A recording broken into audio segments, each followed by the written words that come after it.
আপনার সন্তান কি প্রতিদিন সকালে বাথরুমে গিয়ে কান্নাকাটি করে?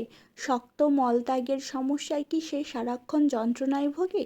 শুধু বড়রাই নয়, বর্তমান যুগের খাদ্যাভ্যাসের কারণে অজস্র ছোট শিশুই হজমের সমস্যা এবং কোষ্ঠকাঠিন্য একটি নিত্যদিনের যন্ত্রণায় পরিণত হয়েছে। মা হিসেবে বা বাবা হিসেবে এই দৃশ্য দেখা অত্যন্ত কষ্টদায়ক। আজকের ভিডিওতে আমি বৈজ্ঞানিক ও ঘরোয়া উপায়ে এমন একটি জাদুকরী খাবারের কথা বলবো যা আপনার বাচ্চার পেটের সমস্ত ময়লা পরিষ্কার করে হজম শক্তি এক নিমিষেই বাড়িয়ে দেবে। তাই ভিডিওটি একটুও স্কিপ না করে শেষ পর্যন্ত দেখতে থাকুন। প্রথমে আমাদের বৈজ্ঞানিক কারণটি জানতে হবে যে কেন এই সমস্যা আজকাল ঘরে ঘরে এত বেশি দেখা দিচ্ছে। বর্তমান সময়ে প্রক্রিয়াজাত খাবার, প্যাকেটজাত ফাস্টফুড, ময়দার তৈরি খাবার এবং ডায়েটে ফাইবার বা আঁশযুক্ত খাবারের চরমের ঘাটতির কারণে বাচ্চাদের অন্ত্রে খাবার ঠিকমতো মুভ করতে পারে না। ফলে পেট পরিষ্কার হয় না, পেটের ভেতরে গ্যাস জমে এবং কোষ্ঠকাঠিন্যের মতো কষ্টদায়ক সমস্যা দেখা দেয়। অভিভাবক হিসাবে আমরা অনেক সময় চিকিৎসকের কাছে গিয়ে ঘন ঘন সিরাপ বা ওষুধের উপর নির্ভর করি, কিন্তু প্রাকৃতিকভাবে ঘরোয়া উপায়ে এটি সমাধান করা শিশুর নরম শরীরের জন্য সবচেয়ে বেশি নিরাপদ ও দীর্ঘস্থায়ী। তাহলে সেই জাদুকরী ঘরোয়া খাবারটি কী? সেটি হলো পাকা পেঁপে এবং পাকা নাশপাতি।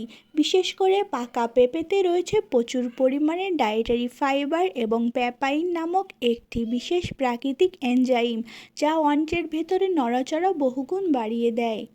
এটি বাচ্চার পেটের ভেতরে সমস্ত টক্সিন বা বর্জ্য পদার্থ খুব সহজে মল আকারে বের করে দিতে সাহায্য করে। এটি মূলত শিশুর অন্ত্রের জন্য একটি প্রাকৃতিক ক্লিনজারের মতো কাজ করে, যা কোনো ওষুধ ছাড়াই পেট একেবারেই পরিষ্কার করে দেয়।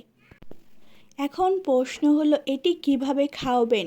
যদি আপনার বাচ্চার বয়স 6 মাস বা তার বেশি হয়, তবে প্রতিদিন সকালে পাকা পেঁপে ভালো করে চটকিয়ে পিউরি বানিয়ে 2 থেকে 3 চামচ খাওয়াতে পারেন। আর একটু বড় বাচ্চাদের ক্ষেত্রে পাকা পেঁপে বা নাশপাতির টুকরো বা স্বাস্থ্যকর স্মুদি হিসেবে দিতে পারেন। তবে সবচেয়ে গুরুত্বপূর্ণ বিষয় হলো ফাইবার খাওয়ানোর সাথে সাথে বাচ্চাকে পর্যাপ্ত পরিমাণের কুসুম গরম পানি বা জল খাওয়াতে হবে, নতুবা ফাইবার একা সঠিকভাবে কাজ করতে পারবে না এবং কোষ্ঠকাঠিন্য উল্টো আরও বেড়ে যেতে পারে। পেঁপে ছাড়াও বাচ্চার ডায়েটে আরও কিছু চমৎকার জিনিস রাখা যেতে পারে, যেমন সারা রাত ভেজানো কিশমিশের পানি বা নরম ওটমিল।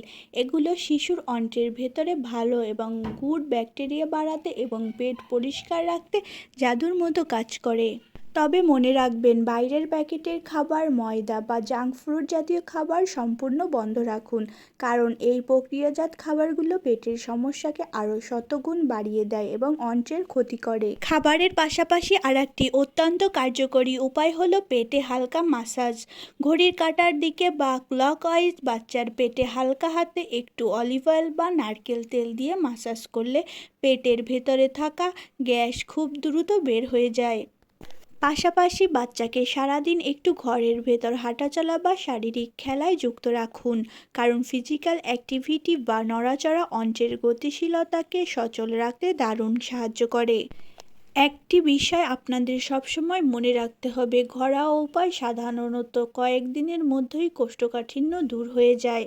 কিন্তু যদি দেখেন যে বাচ্চার মলত্যাগের সময় প্রচণ্ড রক্তপাত হচ্ছে, পেটে অতিরিক্ত তীব্র ব্যথা রয়েছে, কিংবা সে খাবার দেখলেই ভয়ে কুঁকড়ে যাচ্ছে, তবে কোনো ঝুঁকি না নিয়ে দেরি না করে অবশ্যই একজন রেজিস্টার্ড শিশু বিশেষজ্ঞর পরামর্শ নেবেন। আজ থেকেই আপনার সোনামণির ডায়েটে এই ঘরোয়া খাবারগুলো যোগ করুন এবং দেখুন কত দ্রুত তার পেট পরিষ্কার ও হজম শক্তি উন্নত হয়। ভিডিওটি ভালো লাগলে একটি লাইক দিন এবং অন্যান্য মায়েদের সাথে শেয়ার করুন, যাতে তারাও উপকৃত হতে পারে। সবাই ভালো থাকবেন, সুস্থ থাকবেন। আল্লাহ হাফেজ।